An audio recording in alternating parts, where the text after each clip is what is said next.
da prata e do ouro ali. Ah, legal. Então, é uma peça de prata, cobre e ouro. Puxa, mas por que ela é dourada e permanece dourada tanto tempo? Não é um ouro puro. Não é ouro puro, não é. E aí nós fizemos aquela medida RBS, que eu falei que é chatinha, que é um aspecto feio, mas no vácuo ela responde melhor. Então nós colocamos no vácuo e olha só, os caras eram muito bons. Esse daqui é a camada de ouro. Essa camada de ouro tem menos de meio micron. Então eles fizeram uma camada de ouro sobre cobre, sobre prata. Na realidade, eu acho que eles têm uma liga que chama tumbada, prata, cobre e ouro. E por algum processo que eles sabiam fazer muito bem, eles migram esse ouro para a superfície e formam essa camada de ouro na superfície de meio micron. E a gente está falando de uma cultura que é 500, 200 antes de Cristo, ou dos depois de Cristo, não, antes, né? Até um pouco depois de Cristo. Então, são especialistas. Eles tinham uma metodologia fantástica. Então, aprender isso, entender isso, saber disso, é muito importante para entender. E aí, eu só vou passar... só que não dá para contar tudo, aí eu só vou contar a última coisa, que é agora a visita caindo para o sítio arqueológico. A gente foi para o Peru com a Márcia Arcuri para trabalhar no sítio, lá no Museu Real de Cipã. Estamos analisando lá as cerâmicas de lá, eu levei o equipamento para lá e quem sabe a gente vai ajudar a escavar. É isso, gente. Obrigada.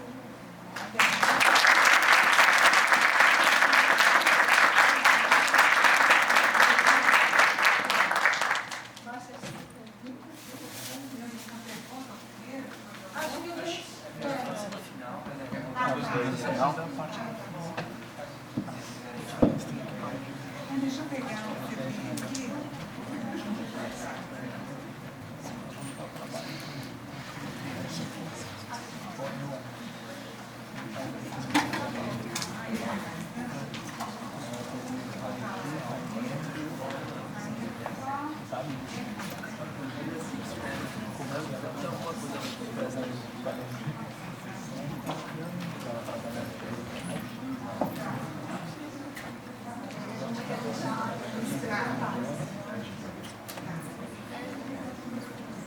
Bom, boa tarde a todos. Eu agradeço imensamente esse convite para mim foi inusitado, mas que eu acho fundamental na etapa que nós estamos, da interdisciplinaridade e da multidisciplinaridade.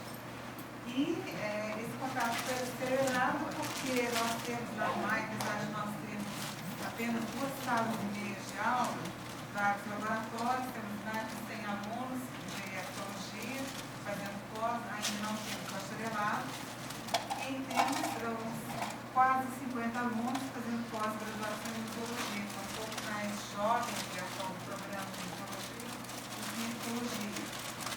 Temos uma sede própria, grande, mas que por questões políticas e questões assim, ideológicas até da nova cúpula da reitoria, nós ainda não podemos passar para o prédio novo e ganhamos o projeto de um grande arquiteto, Paulo da Rocha, não cobrou 1 centavo, o escritório de engenharia que executou o projeto, cobrou assim, um preço simbólico por um TAC, com a Brookfield, o prédio foi construído, mas por esse TAC, a Brookfield construiu sozinha o bloco, que é para arqueologia, o outro seria entrando verbas da reitoria, mas também na Brookfield, para abrigar uma sociologia, fica no Ipiranga, um prédio que não é próprio da Universidade de São Paulo, que é do Corpo de Bombeiros.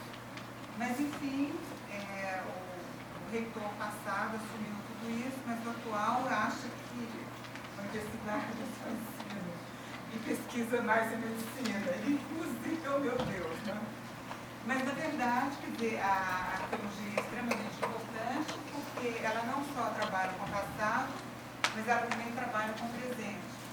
E esse passado, então, para nós é extremamente importante a interdisciplinaridade e essas disciplinas que nós oferecemos, ainda sem o bacharelado, porque temos a pretensão, mas tem que ter um espaço maior e contratar mais profissionais, porque os que existem não tem todos os especialistas para desenvolvermos o curso de bacharelado. Então, 3 alunos no ano passado, no segundo semestre, daqui da física, foram fazer disciplina de ecologia americana. E aí, então, foi muito bom, eu fiquei muito apreensiva, falei, tem muita teoria, tem muito método, tem muito dado, como é que vai ser a reação? Foi ótimo, porque eles gostaram, e um até está fazendo mestrado, que é o nosso vínculo aqui, com a Instituto de Física, e as 2 moças também gostaram muito, e uma está voltada para a arqueometria, acho que vai trazer muito material de arqueologia para a gente continuar nesse processo de análise. Bom, então, assim, mesmo não tendo as condições possíveis de ter um bacharelado e um espaço amplo, a ser extremamente rico, diversificado, e nós temos, assim, profissionais voltados para o ensino, para as pesquisas e para a extensão universitária. Vários projetos de arqueólogos, principalmente que trabalham com a arqueologia brasileira, já montaram museus para preservar as identidades e as memórias dos, digamos assim, dos nossos precursores, né, da nossa cultura e tudo mais. Isso tem gerado turismo, preservação de memória, né, e uma preocupação com as nossas origens. Bom, a arqueologia pré-colonial, ela está voltada para escrever uma história que não tem texto. Então, essa história, ela vai partir do estudo de restos materiais que nós chamamos de cultura material. Então, nesse estudo, quanto mais antigo, mais enterrado, mais abaixo da superfície. E aí, então, vai entrar toda a interdisciplinaridade. Bom, os estudos sistemáticos da arqueologia no Brasil, eles começaram aqui na Universidade de São Paulo, no extinto Departamento de Ciências Sociais, que há quase 30 anos atrás foi transformado em 3 departamentos: ciência política, sociologia e antropologia. Então, durante muito tempo, a pós-graduação era junto com a antropologia. E depois, há quase 20 anos, nós tivemos a nossa independência em termos de programas de arqueologia. E, basicamente, eram, assim, 3 museus, né? 2 museus do Instituto de Pesquisa, que desenvolveram a pesquisa arqueológica aqui em São Paulo, de certa forma, no Brasil. São Paulo foi o pioneiro, tendo a USP à frente, dos estudos de arqueologia. É um museu paulista, mas conhecido como Museu do Ipiranga, com o setor de arqueologia de lá. O antigo Museu de Arte e Arqueologia, que depois virou o MAI, o antigo MAI, Museu de Arqueologia e Tecnologia, funcionava ali na história, na parte, assim, quase que no terra mesmo, né? Ele pegava um pouco do coral. E o Instituto de Pré-História, que foi o primeiro espaço, assim, para se fazer pesquisa em arqueologia. Em 89, eles foram unidos num só museu com um novo MAI, que já tem a maioridade. E aí reuniu pesquisadores que trabalharam no litoral, em Sambaquis, que é correspondente a populações de caçadores e pescadores. Trabalhava também gente que trabalhava pesquisadores no interior de São Paulo, com populações nômades, de pescadores e coletores, e pesquisadores que também trabalhavam e trabalham com agricultores, né, com povos indígenas, que já produziam vários vegetais e que tinham produção de excedente, né, que em geral tinham trocas. Na Amazônia, então, trocas muito significativas. Além do mais, pesquisadores de arqueologia mediterrânica e arqueologia clássica. E, além disso, também etnólogos trabalhando com índios, né, com grupos indígenas atuais brasileiros, e etnólogos trabalhando com os descendentes de afro-brasileiros e também trabalhando na África. Então, assim, essa diversidade toda também corresponde ao acervo. Bom, então, desde 68, quando se começou a pós-graduação em arqueologia, até 30 anos atrás, em 85, toda a preocupação com a arqueometria era somente voltada para a questão do tempo, porque espaço e tempo são dois conceitos fundamentais para a arqueologia. Eu tenho um espaço delimitado, X, né? Que áreas os índios ocuparam, que áreas os pescadores ocuparam, que área que os pescadores ocuparam no interior do país. E aí o tempo que eles viveram.